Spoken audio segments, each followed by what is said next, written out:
Well, hello, everybody. Welcome back. This is day 21 of the CCFS Counsel and Encouragement Expedition podcast series, where every day in May, I'm doing a daily 2 to 3 minute word of counsel and encouragement for your edification and building up of the faith. I'm Edward Ruiz.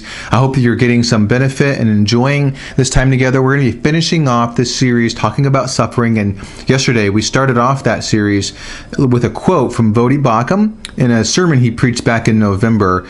He had made a statement that I felt was really poignant for us in our theme and topic of suffering, which I'll go ahead and quote for us again. I'll put the quote back on the screen. It says this: "Sometimes God's blessing in our life includes Him entrusting us with suffering."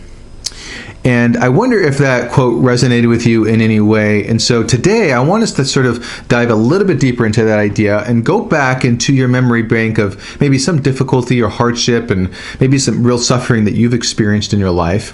And let's use this idea as a filter and as we think back in retrospect of that difficulty. The filter being that God entrusted you with that difficulty.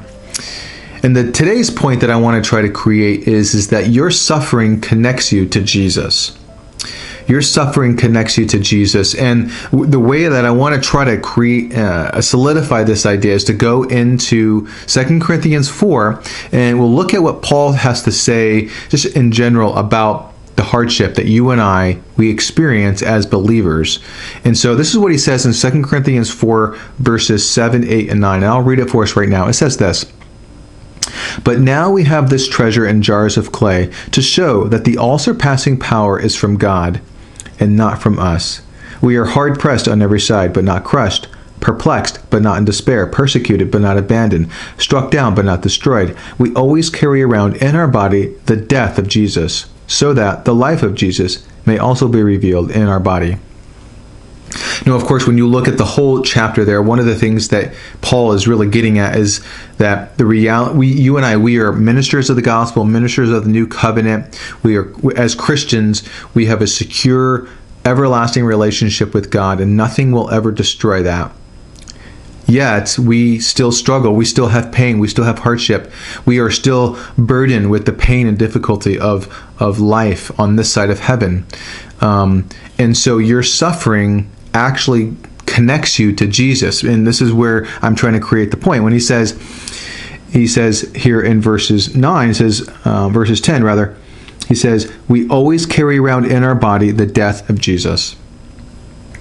And so that is the connection, because you and we are suffering, we struggle, there's pain and hardship, but as Christians, all of that has a point. The point is that if it's been entrusted to us, not only is it that, but as a Christian, there's a unique hope that we have, which is so that way we can reveal the life of Jesus as well. And so whether life is going okay or whether you're having difficulty, your suffering in particular, since we're thinking of suffering, your suffering actually connects you to Jesus. I hope that was helpful. I wonder if that was helpful. If it resonates in any way, great. Please reach out to me, though. If you have any questions, you want to dive a little bit deeper onto that idea, I'll be happy to help as best as I can. Thank you again for staying tuned in today, and please stick with us for the rest of the series tomorrow, day 22. I look forward to connecting. Until then, talk to you soon. Bye. Hey, real quickly, thank you so much for visiting. If you want to learn more about CCFS, please visit my website at ccfamilyservices.com. There you'll learn about the mission and vision of CCFS, or you'll find out there's podcasts, articles, and blogs and content that I make available to you in case you're interested in that. If you want to learn more about counseling services, my contact information is there at the bottom of the webpage as well, or maybe you know somebody who may benefit from some counseling, please forward along. Thank you so much for visiting today, and I look forward to connecting with you. Until next time, take care.